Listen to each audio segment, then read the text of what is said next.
नमस्कार दोस्तों। स्वागत है आपको हमारे YouTube चैनल में, जहां आज हम बात करेंगे 2 जुलाई को बर्मिंघम के एजबेस्टन क्रिकेट ग्राउंड पर भारत और इंग्लैंड के बीच 5 टेस्ट मैचों की सीरीज का दूसरा मुकाबले की।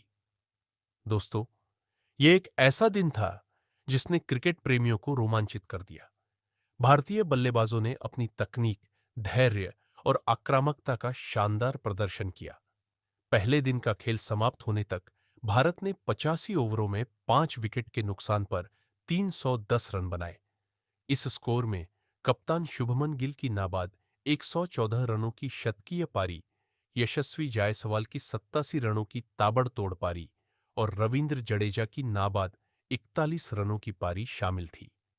इस वीडियो में हम प्रत्येक खिलाड़ी की पारी, इंग्लैंड की रणनीति और भारतीय बल्लेबाजों की प्रतिक्रिया को विस्तार से देखेंगे।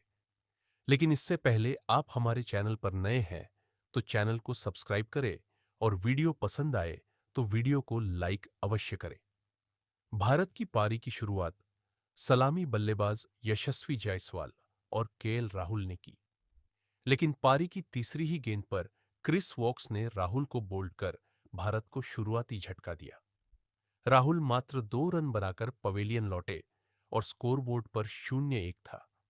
यह एक ऐसा क्षण था जब इंग्लैंड को लग रहा था कि वे भारतीय बल्लेबाजी को जल्दी दबाव में ला सकते हैं, लेकिन यशस्वी जायसवाल ने करुण नायर के साथ मिलकर पारी को संभाला। यशस्वी जायसवाल ने अपनी पारी में आक्रामक रुख अपनाया। उन्होंने 107 गेंदों में 87 रन बनाए, जिसमें 13 चौके शामिल थे। उनकी बल्लेबाजी में युवा जोश और तकनीकी कौशल का शानदार मिश्रण था। जायसवाल ने जोश टंग की गेंदों पर लगातार 2 चौके जड़े, एक हुक शॉट और एक कट शॉट, जो उनकी रेंज और आत्मविश्वास को दर्शाता था। उनकी पारी में सबसे यादगार लम्हा था ब्राइडन कार्स की गेंद पर लगाया गया ऑफ ड्राइव, जो बाउंड्री के पार गया। जायसवाल की यह पारी पहले टेस्ट में उनके शतक की याद दिला रही थी। हालांकि जायसवाल अपने शतक से चूक गए। बेन स्टोक्स की एक ढीली गेंद पर उन्होंने कट शॉट खेलने की कोशिश की, लेकिन गेंद उनके बल्ले का किनारा लेते हुए विकेटकीपर जॉनी बेयरस्टो के दस्तानों में चली गई। 87 रनों पर आउट होने के बाद जायसवाल की निराशा साफ देखी जा सकती थी, क्योंकि वह एक और शतक बनाने के करीब थे। फिर भी उनकी इस पारी ने भारत को 100 रनों के पार पहुंचाया और पारी को स्थिरता दी। जायसवाल के बाद करुण नायर नंबर 3 पर बल्लेबाजी की। नायर ने 45 रन बनाए, जिसमें 6 चौके शामिल थे। उनकी पारी में संयम और आक्रामकता का संतुलन था। नायर ने शोएब बशीर की गेंदों पर कुछ शानदार कवर ड्राइव लगाए, लेकिन वह जो रूट की एक गेंद पर एलबीडब्ल्यू हो गए। नायर का विकेट एक 150 के स्कोर पर गिरा, जिसके बाद रियान पराग क्रीज पर आए। पराग ने 27 रन बनाए, लेकिन वह ब्राइडन कार्स की गेंद पर बोल्ड हो गए।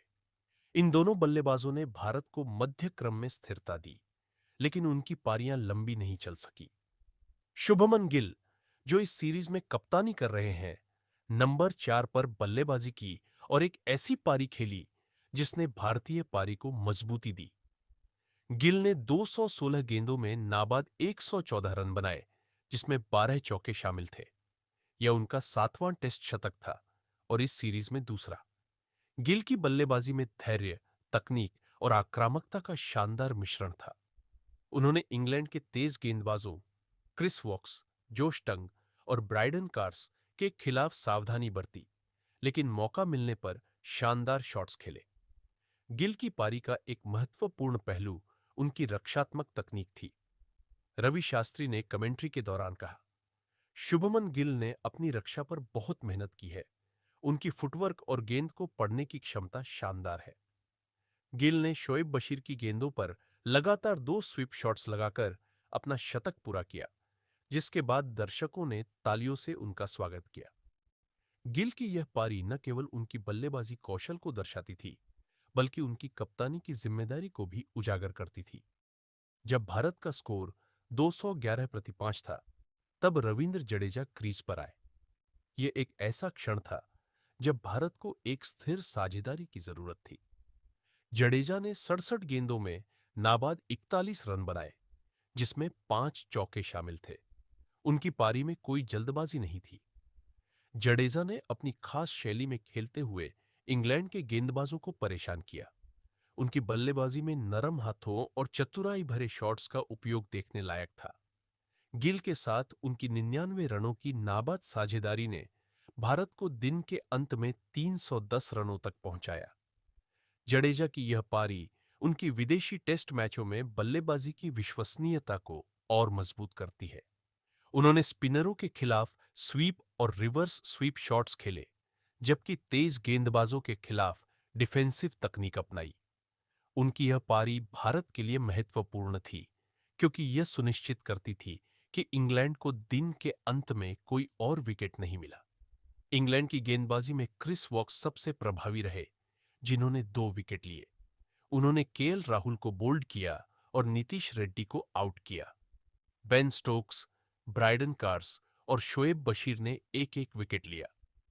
स्टोक्स ने अपनी कप्तानी में कई रणनीतियां अपनाई, जैसे शॉर्ट पिच गेंदबाजी और आक्रामक क्षेत्र रक्षण, लेकिन पिच की सपाट प्रकृति और भारतीय बल्लेबाजों की तकनीक ने उनकी योजनाओं को प्रभावित किया। बशीर ने कुछ टर्न हासिल किया, लेकिन गिल और जडेजा ने उनकी गेंदों को आसानी से खेला।